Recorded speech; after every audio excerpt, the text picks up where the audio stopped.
ضلع وسطی ممند کی تحصیل گنداخا میں عوام کو معیاری طبی سہولیات کی فراہمی کے لیے زیر تعمیر رورل ہیلتھ سینٹر RHC کی عمارت کا تعمیراتی کام سست روی کا شکار ہے۔ 4 سال گزر جانے کے باوجود منصوبہ تاحال مکمل نہ ہو سکا، جس کے باعث علاقے کے ہزاروں مکین بہتر طبی سہولیات سے محروم ہیں۔ یہ ہمارا تحصیل گنداخا انتہائی پسماندہ علاقہ ہے اور یہاں پر ہم کھڑے ہوئے ہیں RHC رورل ہیلتھ سینٹر کے نام سے جانا جاتا ہے۔ 2022 میں تعمیری کا کام سٹارٹ ہوا تھا، لیکن تقریباً 4 سے 5 سال گزرنے کے باوجود بھی کام پایہ تکمیل تک نہ پہنچ سکا۔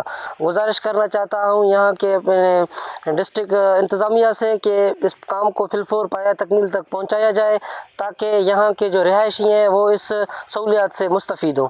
شہریوں نے حکومت بلوچستان، منتخب عوامی نمائندوں، MPA اور ضلعی انتظامیہ ڈپٹی کمشنر وسطی ممند سے مطالبہ کیا کہ رورل ہیلتھ سینٹر کی تعمیر کا کام جلد از جلد مکمل کر کے اسے فعال بنایا جائے تاکہ گنداخا کے عوام کو بروقت اور معیاری طبی سہولیات میسر آ سکے۔ کیمرہ ٹیم کے ساتھ علی حسن بلوچ، ویسٹ نیوز، وسطی ممند، بلوچستان۔